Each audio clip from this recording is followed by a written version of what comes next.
All right, thank you everyone for joining us. Welcome to today's SANS webinar. Continuing our series with SANS and Dragos working together to put out some content to the community, useful to everyone on general topics, especially those that we face day to day in the ICS security community. Today's webinar's focus is on why you need OT-specific threat intelligence. We've seen a lot of discussions around threat intelligence, what it can and can't do, and having this content hopefully will enable you in the mission that you do to keep the lights on, the water flowing, our manufacturing goods protected. So again, thank you for what you do, especially during all these crazy times. I'm your moderator for today, Robert Lee. I'm a SANS course author and senior instructor over in the ICS curriculum. And today we have two wonderful speakers who are going to take you through this presentation. First up, we have Selena Larson. She is a Dragos threat intelligence analyst. She has a very, very interesting career, coming from a background starting out at CNN as a journalist and having a long journalism career before that. But then coming over to Dragos, doing the intel role, starting out kind of doing technical editing and reporting, quickly cutting her chops, becoming a very senior intel analyst and capability on sort of the strategic analysis side, and honestly being able to bridge the world that we have today in terms of how intel is created as well as consumed by companies, because that ends up being a gap for a lot, is how do I make sense of this intel stuff? In addition, we have Reid Wightman, a senior principal vulnerability analyst and intelligence analyst at Dragos. Reid is well known in the ICS security community, long background in our community, starting out both on the ICS OEM side, working at Schweitzer Engineering Labs, as well as on the government side of the house, doing some interesting work there. And also just being active in our security research community in ICS for a long time, multiple S4 kind of presenter, multiple sort of being around the block at SANS ICS before coming over to Dragos, and just actively contributing to a lot of discussions, everything from sensor level security to vulnerabilities to what we're doing for the supply chain aspect. So his take today will be pretty relevant in what you all are facing as well. So without further ado, I'm going to end up turning it over to Selena, but as a just quick housekeeping note, today's slides and video are recorded. They'll be available for you at the SANS link that you registered. And if you could please use the Q&A option, not the chat option in Zoom, to answer your questions, and I'll moderate those at the end for our speakers. With that, Selena, over to you. Great. Thank you so much, Rob. And thank you so much to SANS for giving us this opportunity to chat with you all today. By way of introduction, this is Selena Larson. You hear my voice. I am, again, like an intelligence analyst at Dragos, specifically focusing on industrial cybersecurity. In my role, I do a lot of identifying and reporting on threats, trends, and ICS-specific tactics, techniques, and procedures. And I am Reid Wightman, a vulnerability researcher here, and I swear I only started a fire one time in the office, but I do a lot of hardware reverse engineering and pen testing and trying to find a lot of novel vulnerabilities in industrial equipment specifically. He says only in the office once, but he works from home, so the count is undetermined. We have fire extinguishers, it's good. So going over the agenda today, real briefly, I kind of want to define cyber threat intelligence in general, talk about ICS threat intelligence differentiators from more sort of traditional enterprise IT focused, defining the landscape that we see.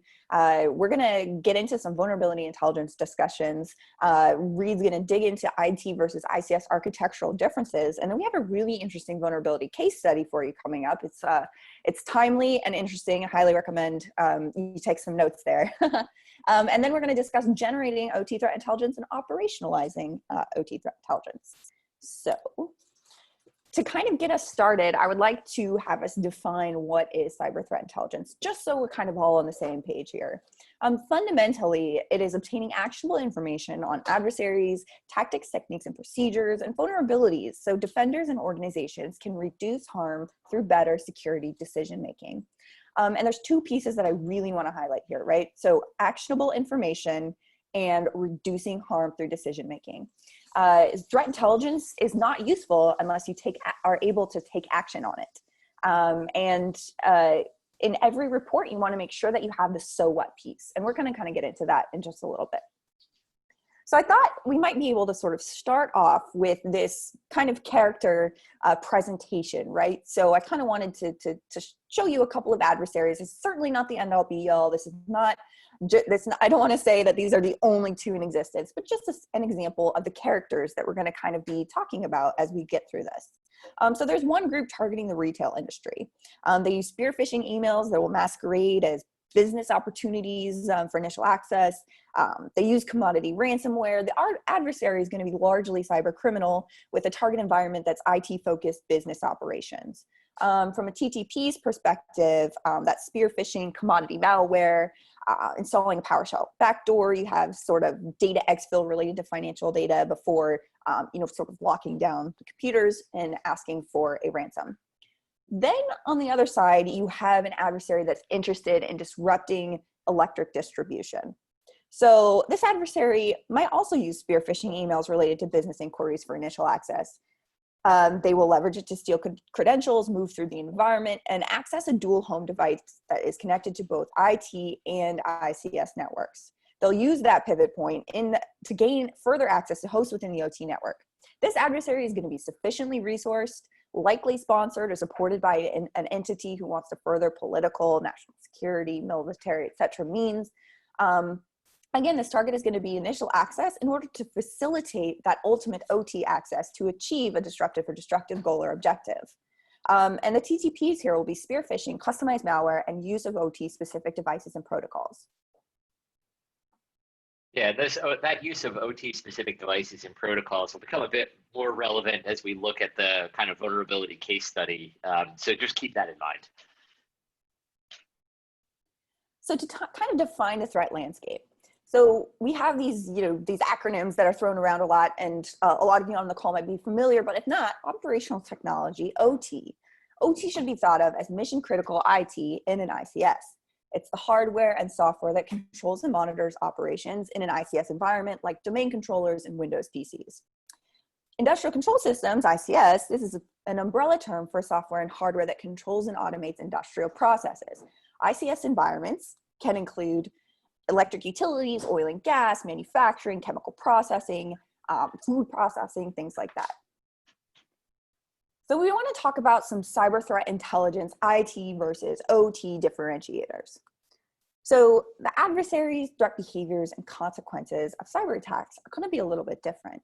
We're going to talk about how Dragos tracks 11 publicly tracked adversaries that are interested in targeting or potentially disrupting, facilitating access to the OT environment, and how the threat behaviors are going to be a little bit different.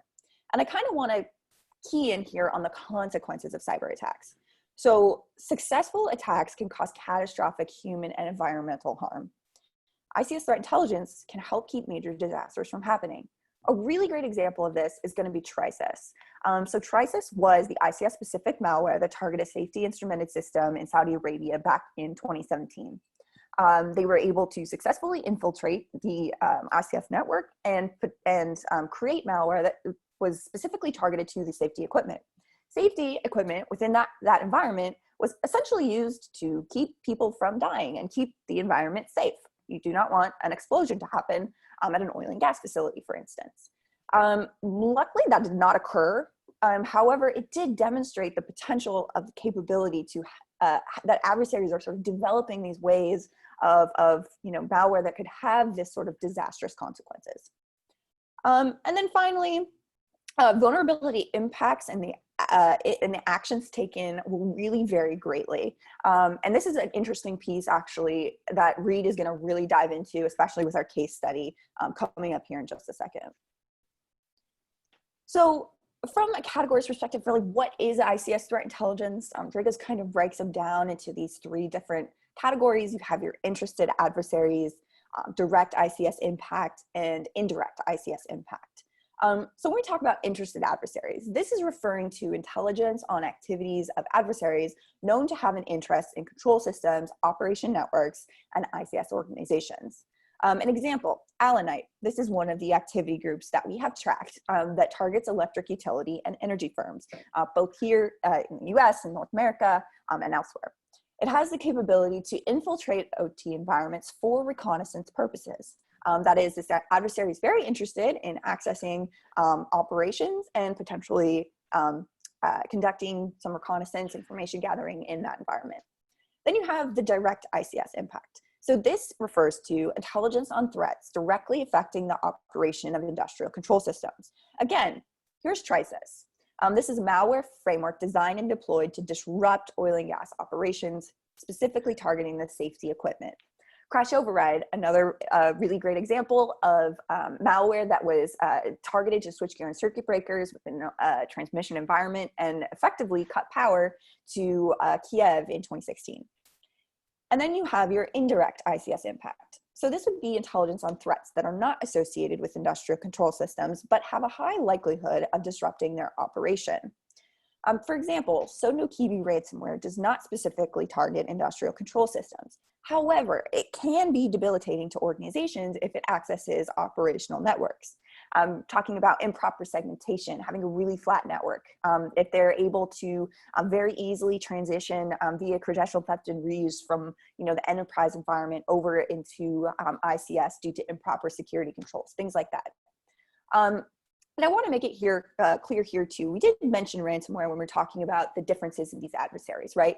But an indirect ICS impact is one thing. A direct ICS impact is something different and requires a deep knowledge and understanding, which we're going to talk about in just a second.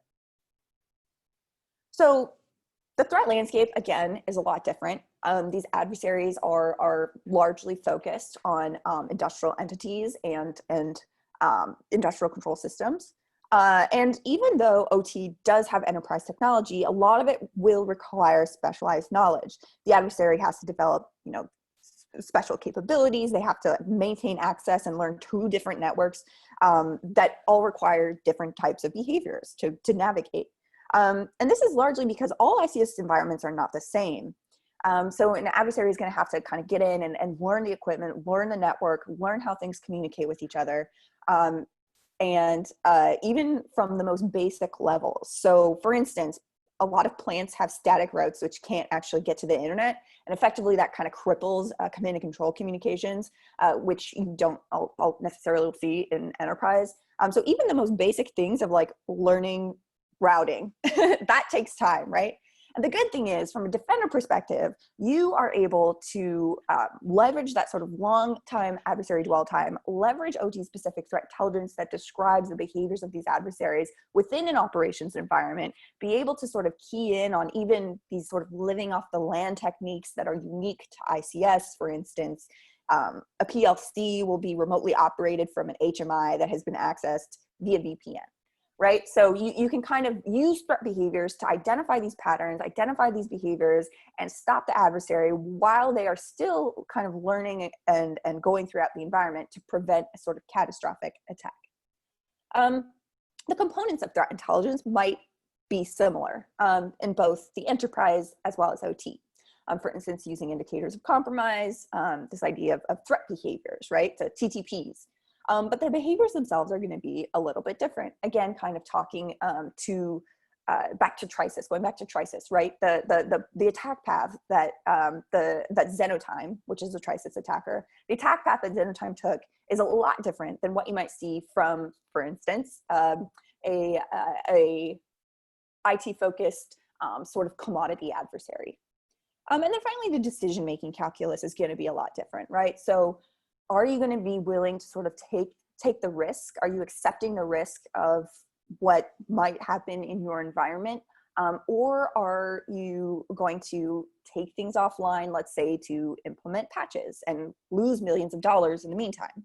Are you going to open a new office potentially in an area that is, really highly targeted by such adversaries, things like that. It's not just the security decision-making calculus, but the decision-making goes all the way through the organization. So when we're talking about, the threat landscape and the threat surface, what do we mean by that? So Dragos tracks 11 public activity groups that target ICS. This includes electric utilities, oil and gas, manufacturing, all from many, many different geographies. We track adversaries across the globe, including here in North America. And we consider Xenotime and Electrum to be the most dangerous due to their ability to create sort of ICS-specific, ICS-disruptive malware. And we're talking about TRISIS or crash override. However, what we have seen is these adversaries sort of expanding their interests, expanding their capabilities and tools. You're seeing, you know, sponsors investing a lot more information into, or a lot more money into sort of the development of these tools. You're seeing sometimes the commoditization of tools, like frameworks and modules being worked into hacking frameworks such as Mimikatz, for instance. So the barrier to entry sort of for developing this ICS specific malware might be decreasing, and the adversaries are sort of expanding their interests to multiple industry verticals. And then you have supply chain and third-party access. So oftentimes, you know, we'll talk about supply chain, or we'll think about supply chain, and you kind of think of the sort of rice-sized chip on a on a motherboard that has sort of infiltrated all of these different companies. But that particular story is not realistic. But also supply chain can talk about the connections, the relationships, the partnerships, the vendors that you have these relationships with, whether that's directly within your environment, for instance, third-party access into operations by these, you know, vendors to be able to have push updates, or, you know, help on maintenance, etc. But also sort of throughout the supply chain of the folks that you're working with, right? So a supply chain attack can even include something like a partner that you were working with has their email compromised, and it's used to send phishing lures to a target industrial victim. Original equipment manufacturers, we have seen Zenotime, for instance, targeting these companies, which could potentially, again, facilitate supply chain access. And then telecommunications is actually pretty interesting as well. This is something that we've seen demonstrated by Hexane. Hexane is a group that targets oil and gas operations as well as telecommunications, largely in the Middle East as well as parts of Africa. And telco networks are pretty valuable for ICS targeting attackers. This is because being able to sort of gain access to a mobile or satellite network could effectively allow the adversary to interact with operations that use the cell devices or satellite connections. We're talking, you know, upstream, midstream operations related to oil and gas, potentially geographically dispersed energy and generation, like wind farms, things like that, that rely on sort of these mobile or satellite connections. Remote access and vendor access. This is something certainly that we've seen a lot of talk about, certainly recently with COVID, you know, with everyone going to work remote, and a lot of times companies don't have remote work plans or schedules or whatever, like automatically implemented, right? It takes a lot of work. It takes a lot of mistakes, certainly. And now even more people are having remote access both to the enterprise as well as potentially operations as well, which kind of expands the sort of threat surface and opportunities to be able to sort of hijack those connections. Vendor access is another one. Again, we kind of mentioned it, you know, access for maintenance purposes, for updates, etc. That's another sort of opportunity for an adversary to sort of leverage those trusted connections. And then you have systematic and input-output threats. And this is something that's pretty unique to industrial systems that you don't really see in IT. For instance, let's say an adversary wanted to attack coal power generation somewhere. They might go after the railways instead of just sort of stop or slow coal delivery so it actually can't get to the generation facility. And that could potentially lead to a lack of power, potential, you know, issues with the folks in the communities that rely on this coal power. Another would be to effectively stop California power production. You could stop the natural gas pipeline from Vancouver, Canada, for more than 24 hours. That again, you know, stopping the input to effectively have an output effect. So again, these are kind of the systematic threats that just really you don't see often. You know, you just don't see that in the enterprise. So this is kind of interesting, and this is going to lead right into what Reid is talking about. But the cybersecurity principles, or fundamental principles of security within the enterprise and OT ICS are going to be different. Many of us are familiar with the CIA triad, right? Confidentiality, integrity, and availability. You want things to stay safe, you want them to be trustworthy, and you want them to be available. But you can't really take that framework and apply it into industrial processes. So, you know, when we're talking about programmable logic controller is unavailable, like what does that mean? Is the logic like still working, but the operator can't change it? Is it still operating at all? Is it available to the operator, but just they can't implement logic to it? So what we effectively did at Dragos is to develop this sort of VICES model, which is view, input, output, control, engineering, and safety, to sort of expand those principles a little bit more to make sense for industrial processes. So view will refer to the ability to monitor or read a system state. Again, input output relates to the equipment that's actually used to communicate with an OT, as well as sort of the data that flows between these systems. Control refers to the ability to modify a system state. And like kind of what we talked about earlier, that could be either a hard loss, which is completely making the device unable to respond to inputs, or a soft loss, which the device keeps working, and it continues to respond to inputs based on pre-programmed logic, but you as an operator can't do anything to it. Engineering will refer to the sort of physical controls and the specifications that are not linked to digital assets. For instance, you know, a tube that can only get so hot before it melts or sort of fractures, or a centrifuge that can only spin within certain parameters before it breaks. And safety is perhaps the most important. There is obviously, they care about safety. We're seeing the potential ability to target safety instrument systems with very potentially lethal repercussions. But asset owners and operators will care about the safe and reliable power. They care about the safety of workers and the environment, chemical safety processes, food safety, all of this that could be impacted by targeted cyber attacks or operational disruptions. And with this, I'm going to go ahead and let Reid take it from here. Sure, thanks, Selena. So, you know, Selena's talking about this VICES model. When we look at public advisories, hopefully this is actually going to advance slides on me. Why do things not work sometimes? When we look at public vulnerability advisories, in addition to not incorporating any industrial specific impacts, you know, in those advisories, right? Those advisories are completely just displaying the kind of confidentiality, integrity, and availability impacts of vulnerabilities.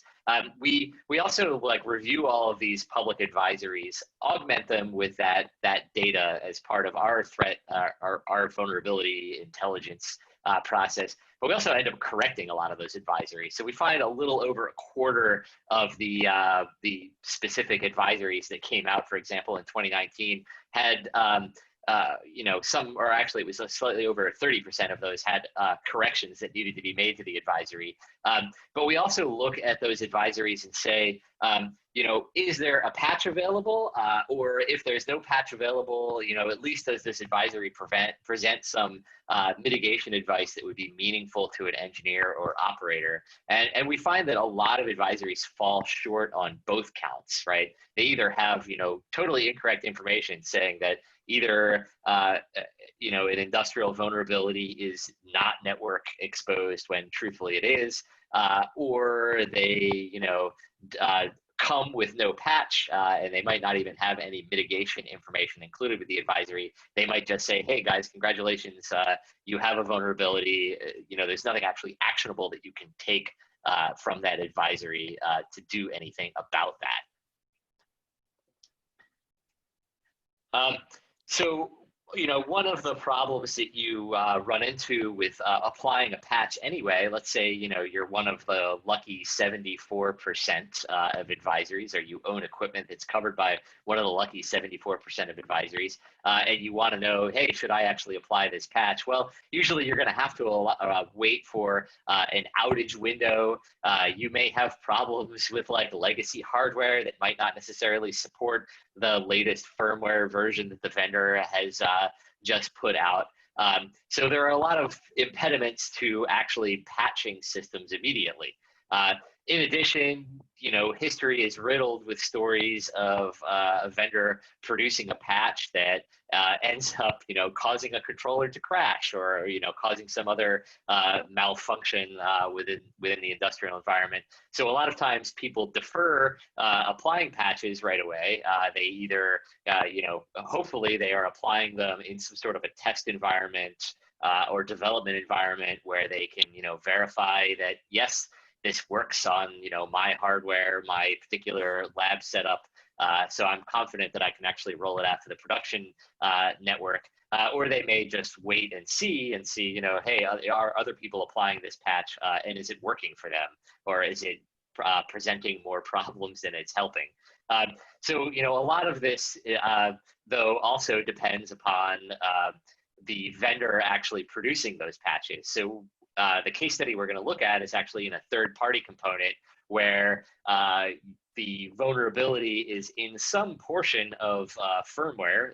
Now the OEM of the actual equipment needs to incorporate that fix into their firmware before they can actually deliver it to the end users. So that means that it takes a long time to get these patches out.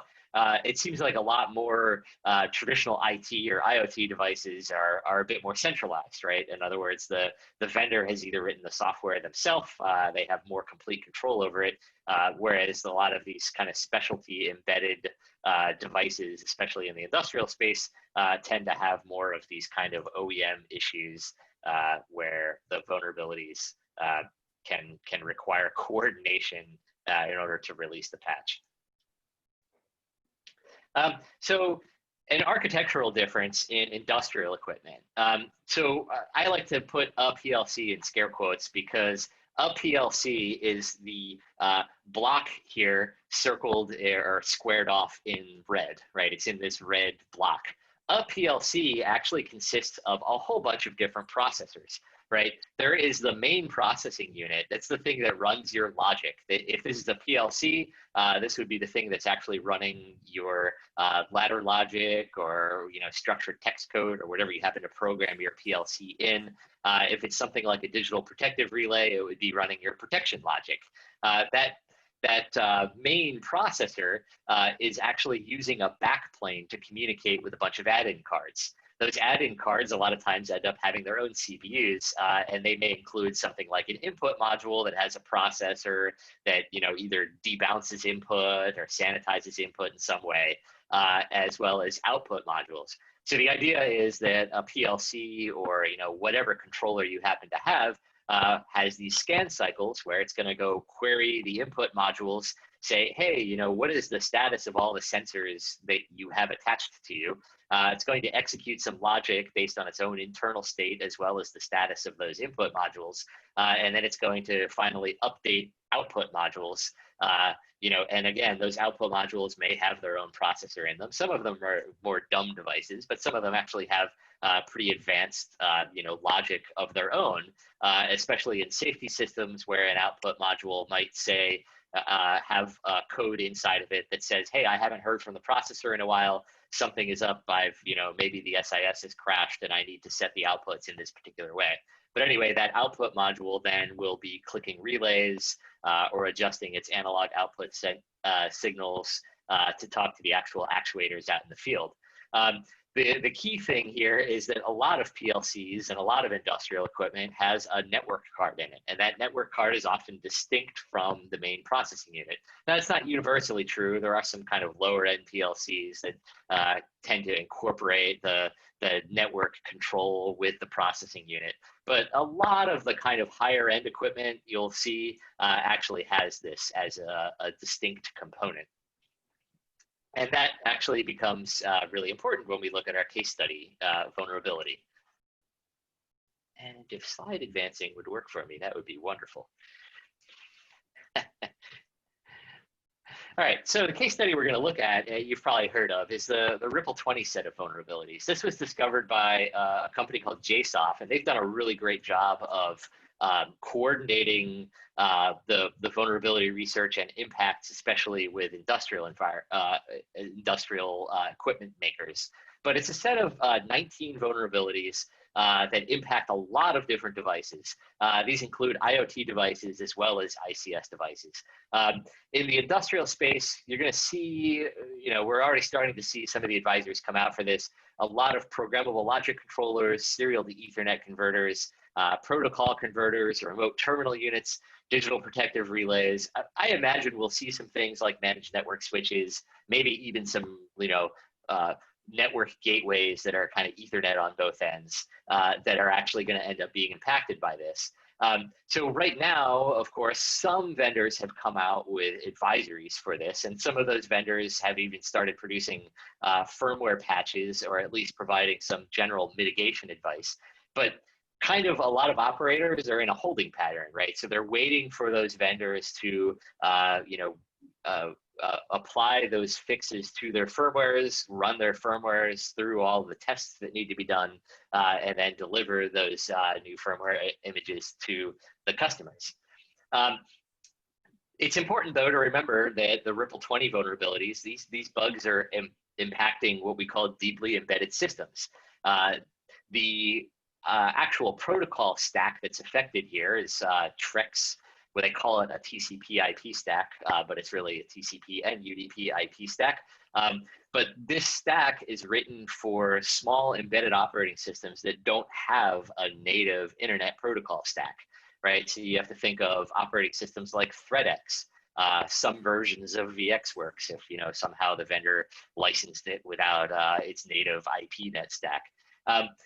But in order for an attacker to use these kinds of vulnerabilities, these memory corruption bugs and other issues that are happening with the Ripple 20 series of 19 vulnerabilities, they really need to, the attacker really needs to do a lot of work to write a working exploit for this, right? They need to take apart equipment and say, what kind of processor is actually in this thing?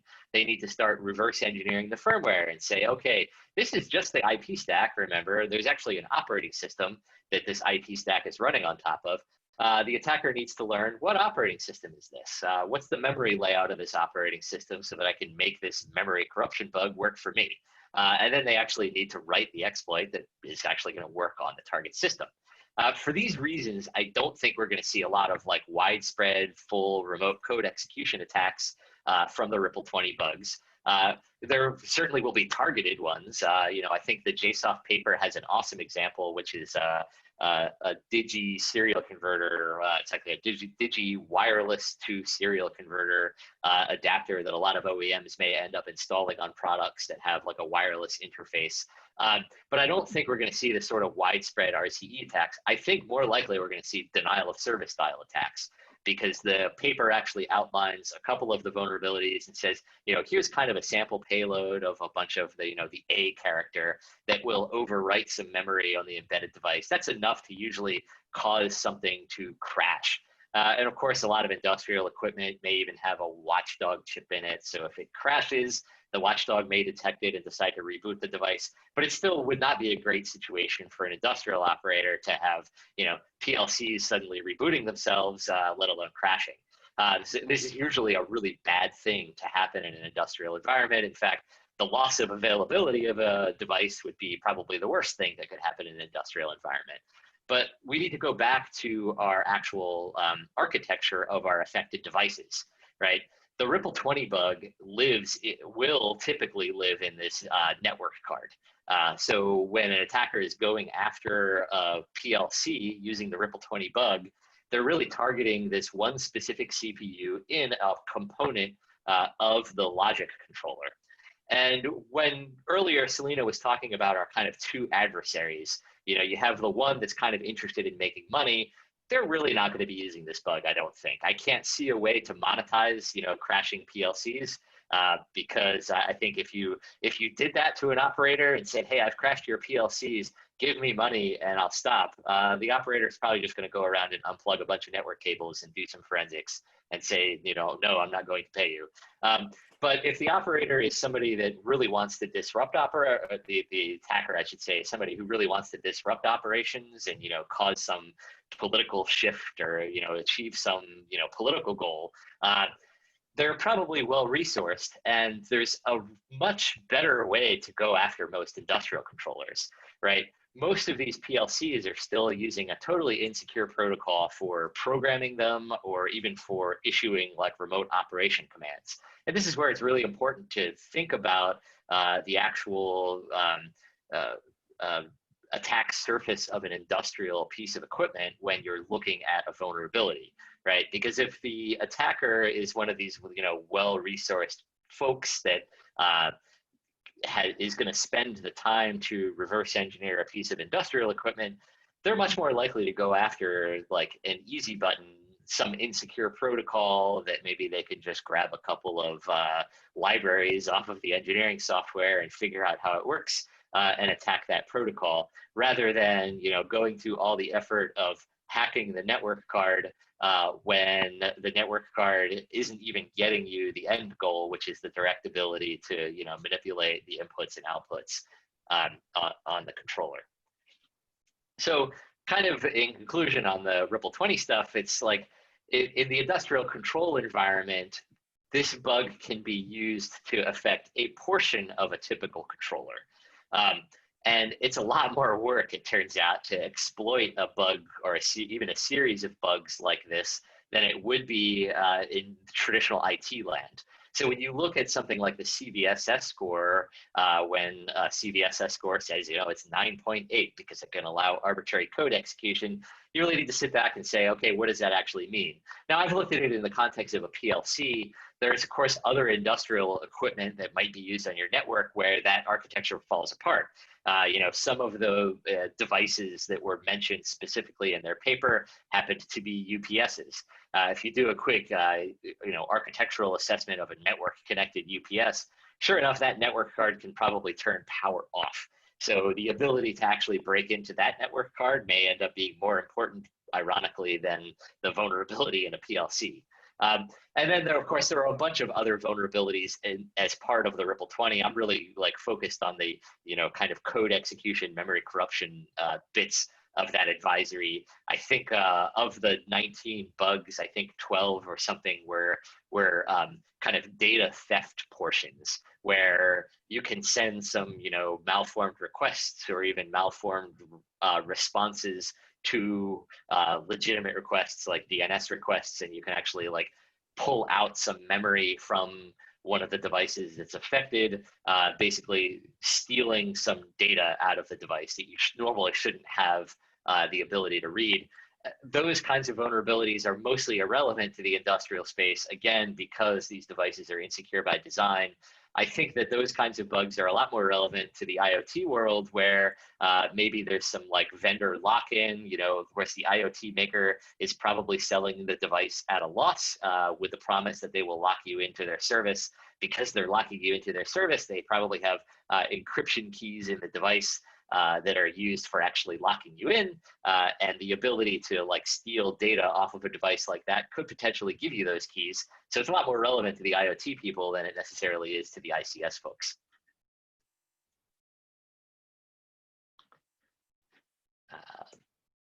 Presentation delay of moving slides forward. All right. So in addition to looking at just the device architecture, it's also, of course, good to look at network architecture. Selena's going to talk more about crown jewels in a second, but crown jewels would be the devices that are most important to you, that are most important to your process control. Those are the things that you really don't want to have exposed upstream. Things like PLCs, remote terminal units, protocol converters, digital protective relays. Those are not things that are likely to be exposed kind of upstream to your corporate network or even to the internet. Of course, if there are routers that those might be exposed, but it's best to review your own network architecture to decide before taking action.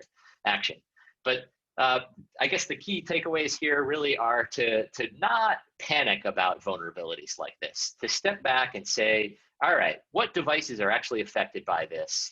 What is the system architecture of the device itself, and what can an attacker gain by using this? What is my overall network architecture, and is that providing me some protection?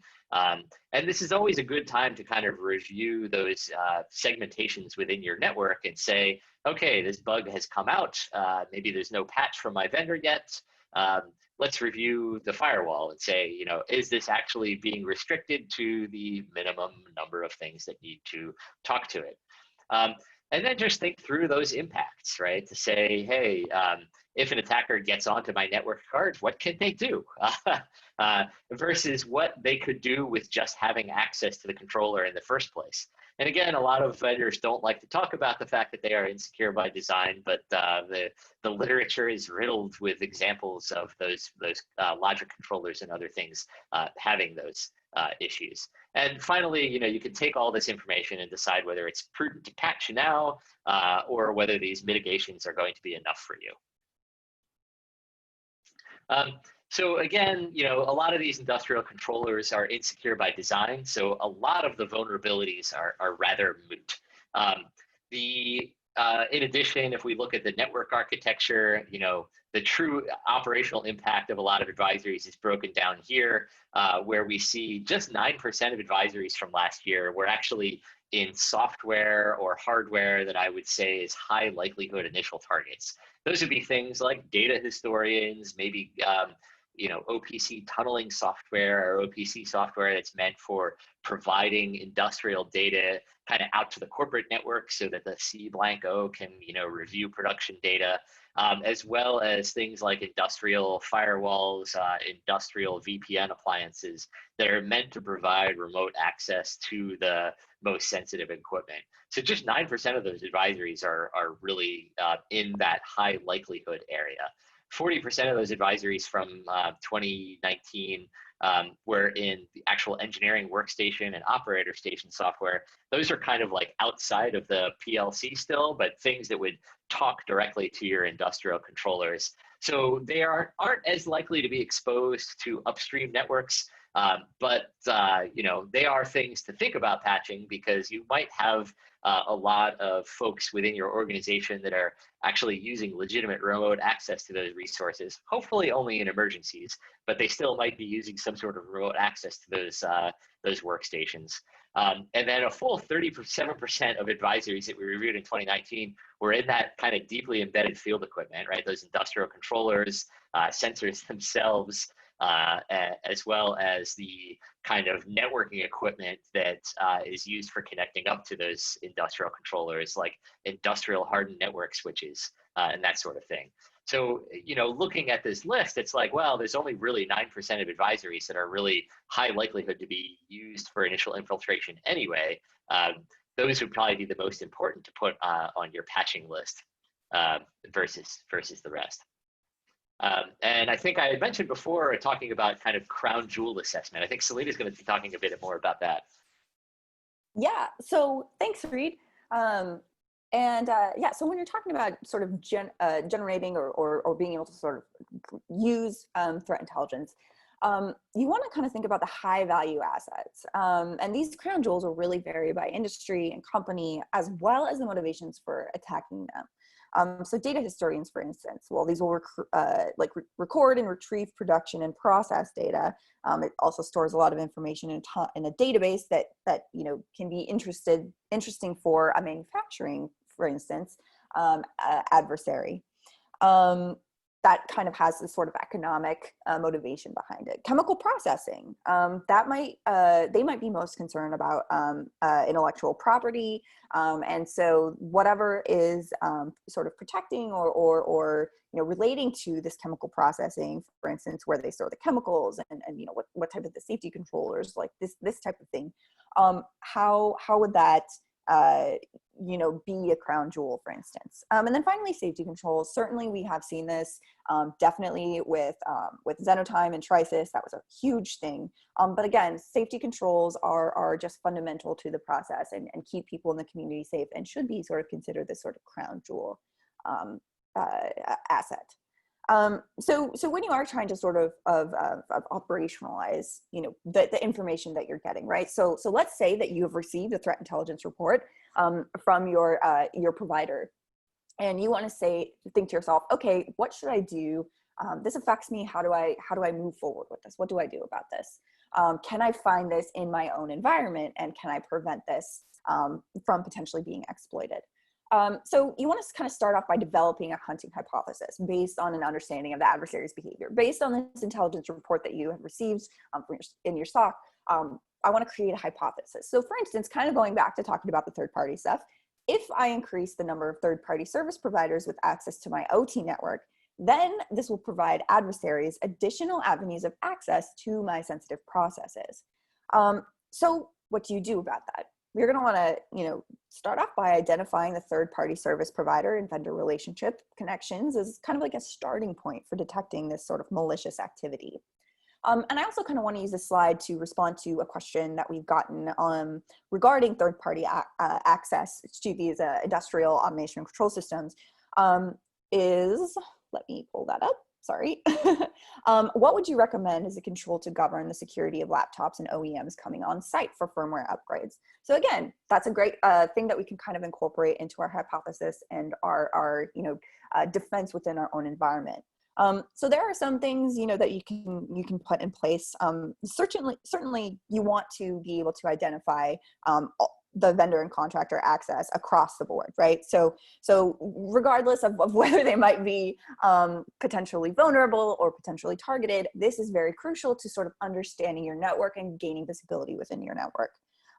So after doing that, kind of consider the sort of network segmentation to sort of isolate the vendor and contractor access and limit it as much as possible. They should only have access to necessary systems, whatever they are going to be working on or communicating with. And you also want to implement different sort of access controls and monitoring for any sort of unusual behavior or unusual activity sort of leaving this vendor enclave that you have established within your environment. Of course, make sure that you're implementing the principle of least privilege, right? Like not giving the vendor access to things that they shouldn't be having, certainly. And you also kind of want to set a baseline, like of activity that you expect to observe within your network once a third party sort of comes in to gain access to your system, right? So you want to make sure that it's scheduled. You want to make sure that everyone involved in IT and OT security is aware of this work being done. You want to make sure that they have established the principle of least privilege, and you also kind of want to baseline that activity on whatever your OT network monitoring platform is, and say, okay, this is what it looks like when this vendor is in my environment, and any deviation from this baseline could potentially be anomalous, if not suspicious. So I hope that answered your question, Paul. It was perfectly timed for this slide.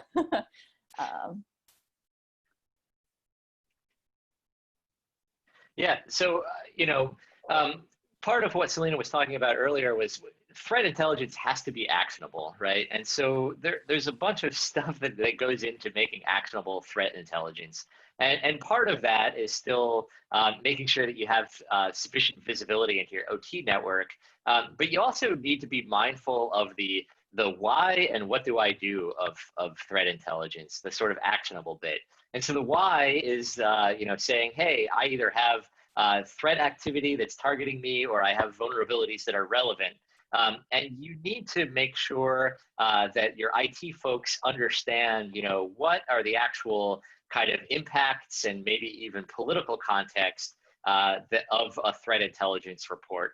But you also need to understand that some of the operations folks may try to impede response, right? They may say, hey, great, there's a vulnerability. We may not have the best asset inventory management, and they may throw up some barriers or impediments saying like, hey, vulnerability scanning is something that can break our systems. Well, there's ways around that, right? If you want to do build up an asset inventory list or even do vulnerability scanning, there are some great papers from Digital Bond, for example, one of my former employers, on using like a sampling approach in vulnerability scanning. They may say like, oh, we don't have, endpoint detection, but there can be things that you can do, like if you have a threat intelligence report, you may incorporate some form of kind of investigative playbook saying like, hey, okay, fine, you don't have like some sort of endpoint detection actually installed on potential target workstations, but here is sort of a playbook on how to quickly run through. Like, let's say you saw some network activity and you want to go quickly investigate the workstation. Sort of here is what these activity groups are up to. Here's what they do once they gain access to a system. So these are the sorts of things that you can start looking for. And again, with the vulnerability management, the ability to apply patches is something that may not happen right away. They might say, oh, our next plant downtime, isn't for another 6 months, or maybe isn't even for a year. And it could even be like, hey, we have a maintenance window in 6 months, but it is 100% booked. There is no time for applying patches to stuff. This is where having a threat intelligence report that includes those kind of temporary mitigations and even detections, and better yet, even detections with some sort of limited playbook that says, look for this sort of activity. For example, a non-engineering workstation making some type of connection to an industrial controller. You may have that as a detection, but you also want some sort of limited playbook to come with that to say, like, okay, if that is the case, then these are the signs and symptoms to look for on that non-engineering workstation to kind of help figure out what may have gone wrong.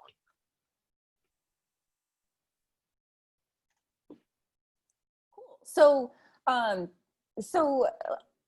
do you operationalize OT threat intelligence? I kind of want to encourage you after this talk, if you haven't already, to consider or to develop an organizational program around threat intelligence that actually includes vulnerability management, that includes, intelligence based on ICS-specific vulnerabilities.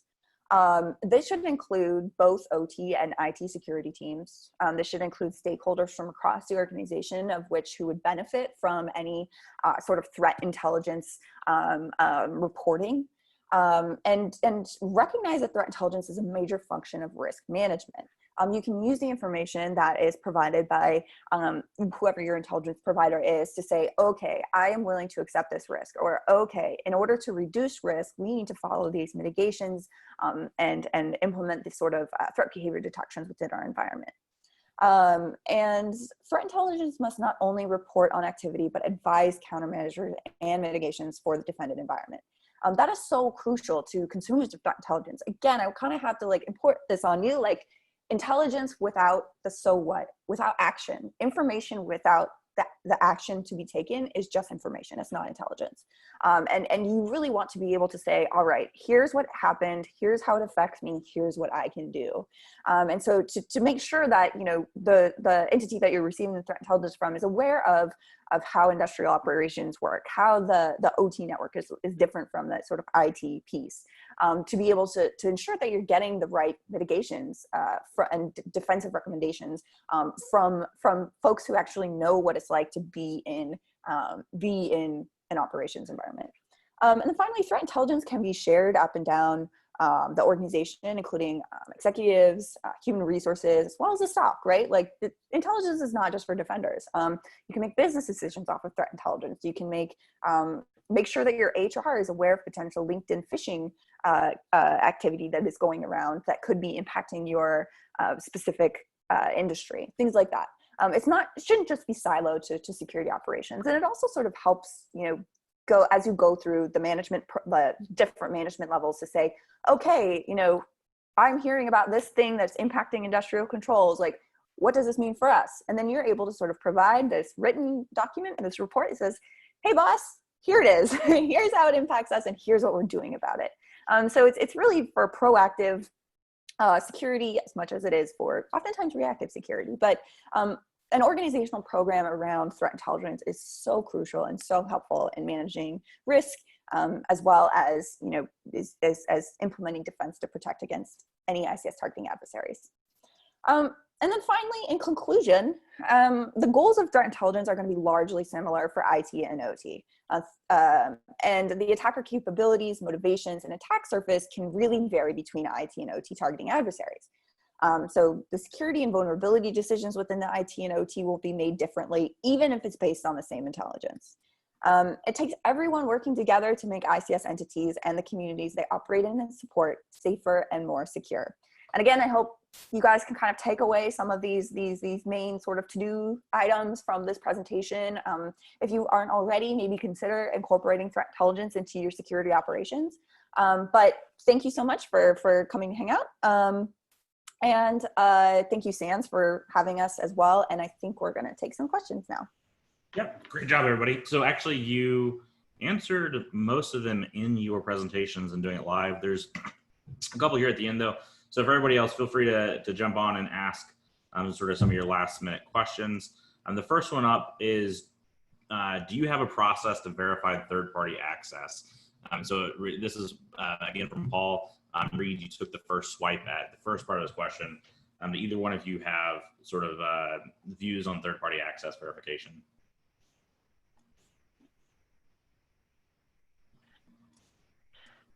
Reid? Ooh, yeah, it's a challenge. I've seen remote access done in a variety of different ways. Third-party access is a super challenging subject. Ooh, boy, a formal process, like I don't think there's something where it's going to be one process fits all. I have seen third-party access in the generation space where vendors have said, hey, we need to have this access all the time to generation equipment. And after some back and forth, we kind of negotiated between the customer who is, running the equipment and the OEM who actually made it, and made something that would work where they would have, basically the OEM would have windows for that third-party access. And those windows would be monitored. And the rest of the time, they would have no ability to, write or make changes to the industrial equipment. I think that's probably one of the more prickly ones, just in the sense that, it's big equipment. The vendor certainly has a desire and need to get lots of telemetry data out of the device and to even make control systems changes to the device. But I think that those sorts of discussions are ones to have with the vendor where, maybe you could do some sort of remote access that certainly isn't on all the time, that, you have maintenance windows basically where that third party is allowed into, and then you could do some data collection from that access to make sure that nothing illegitimate is happening at that time. I would also probably point out too that when we're talking about visibility, right, this kind of goes back to understanding what's on your network and knowing, what's on your network and having that really good visibility. I don't mean to, like promote the Dragos platform. I don't mean to make this a sales pitch, but one of the things that the Dragos platform does, which is an ICS security or an ICS specific sort of monitoring security tool for your OT, is that we do sort of identify various vendors, and you're able to sort of use those OT sort of specific threat monitoring and detection services like the platform, the Dragos platform, to be able to sort of identify those types of connections, those types of communications, and get that visibility into your network and say, okay, who is communicating with me? Who has this access? Is there any access that should not be there, or should it be more restricted? Is kind of starting from it sounds very basic, but just understanding what is on your network so you can better defend it. Perfect, thanks. And then the next one is about open source feed. So we know that Dragos does that, so we'll put that to the side for a second, but where do you all get additional insight on OT related threat feeds or data, especially from open source? I know it's kind of limited, but any pointers you have on there would be useful. Yeah, I have a ton. So I actually, funny enough, I presented at RSA on OSINT for ICS security with my colleague Amy Bailick, and that presentation is actually available online. You can find it at RSA. But just kind of off the top of my head, certainly news, kind of Google dorking a lot is very, very helpful. Certainly, VirusTotal, things like GitHub, even Twitter is super useful for intelligence sharing and intelligence gathering. Also, one of my favorite sources of threat intelligence is in financial documents, filings that companies are sort of required to file with their sort of respective governments to kind of talk about every quarter their sort of financial situation. But you also find a lot of interesting stuff about security, potential cyber attacks that are kind of hidden in those filings as well.